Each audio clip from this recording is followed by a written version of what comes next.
Good morning. It is a pleasure to be with you all and to worship with you today, especially on the occasion of the baptism of these 5 newest members of the church. I heard an author, Pete Rollins, tell a great story.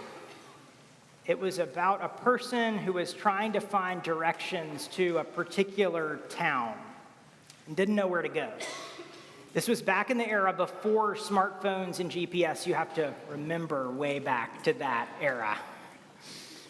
So this person pulled into a gas station to ask for directions to this town.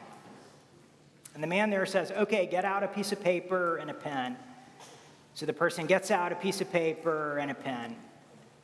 And then the man at the gas station says, "The first thing you should know about how to get to this town is that I wouldn't start from here."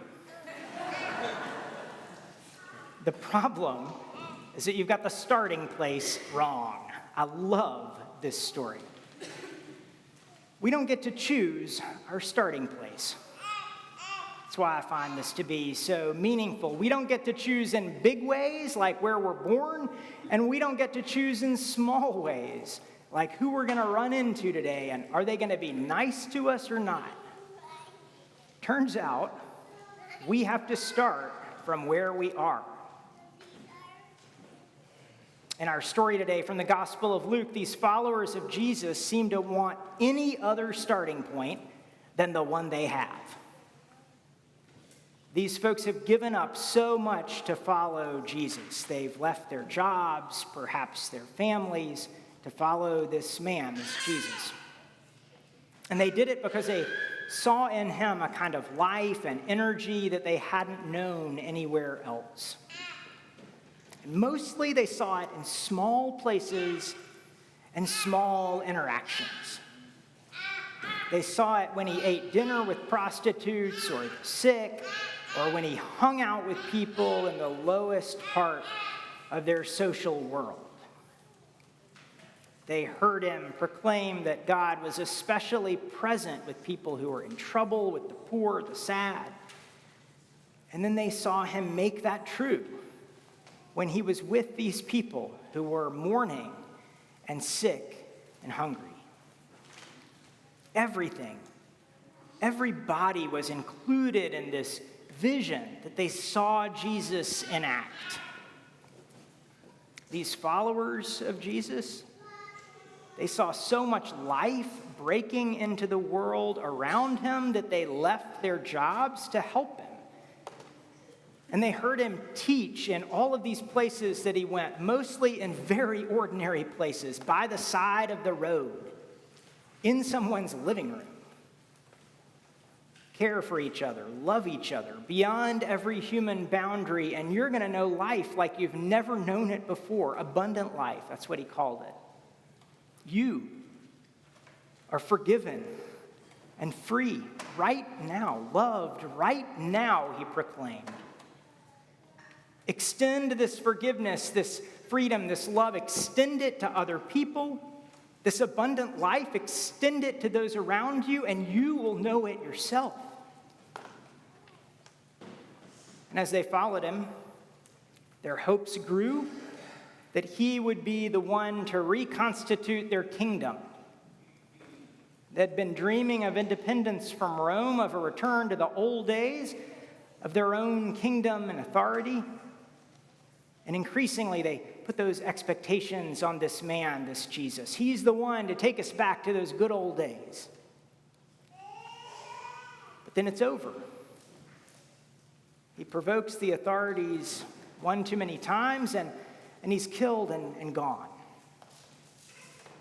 And the people who have been following him, the ones who are telling this story today, they're scared for their safety, and they're disappointed, and they're confused. You can see that in our passage today. They don't know what this all means, and they don't know where to go from here.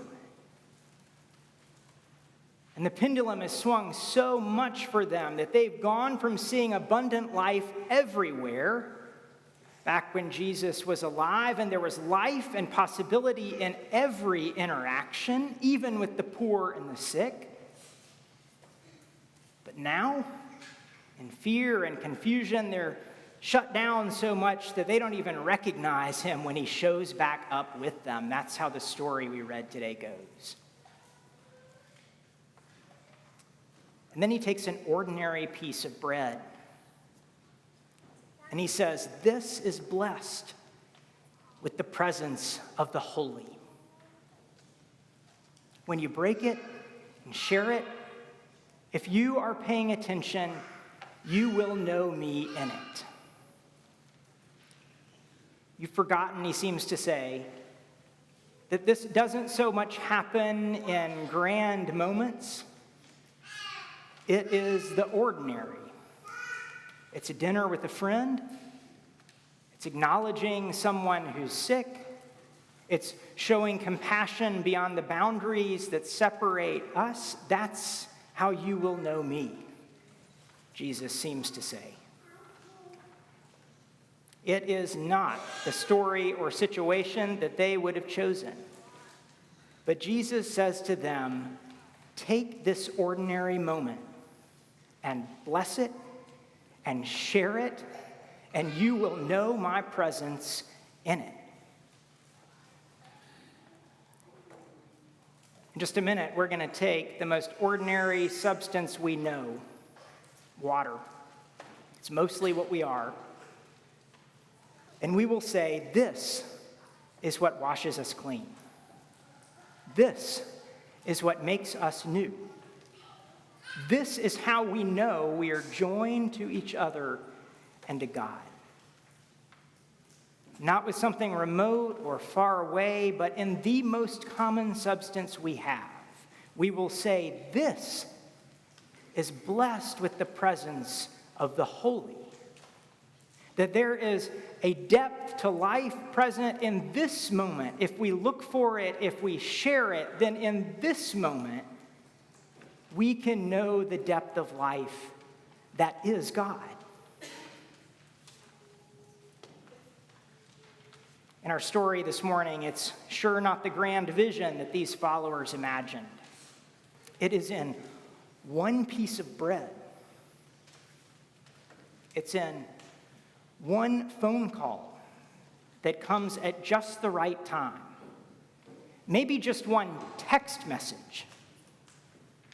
And now you know that you are not alone with what is in front of you. Or maybe it's just one touch on the shoulder, and your outlook on your whole day changes. Or it's a conversation with a friend, maybe even a new one. And if you look for it, if you're open to it, you will know the holy in it. And it's a pitcher of water that will pour out. And we will say, we find all of God's story right here in this water, in this moment. It won't change your circumstances. It will not change your starting place. You will be in the very same spot. But if you're open to it, if you have eyes to see it, a desire to share it, then it will change everything. I know that some of you have read Diana Butler Bass's book, Freeing Jesus. In the book, she describes a time when she was a college professor and she had a new baby. And she made the decision to scale back her travel to academic conferences and speaking and writing to have more time with her baby. And she writes that she lived in a southern city and had an old house with a big front porch that ran the length of the house. She writes that often during this time, she sat on a swing on that front porch playing with her baby daughter, and grading student papers and talking with her neighbors as they walked by. She lived near another author and theologian who came by one day and described to her a recent trip she had taken to the Vatican working on a writing project. And Butler Bass writes, I felt envious. The porch, for all of its charms, was constraining. The view from the swing limited. I was chafing to get back to the world. This neighbor and author she was talking to understood. Life is funny that way, the neighbor said. Sometimes it takes place on a big stage, but most of the drama is in smaller places. The trick is to pay attention, to cultivate awareness right here, right now. Butler Bass writes that she looked at her quizzically. Don't worry, you'll be on airplanes and at conferences again, she laughed, but it will be different than it would have been if you learn to see the world deeply from this swing. She came to call it the liturgy of the porch swing. Learning to see deeply on ordinary days from an ordinary porch swing.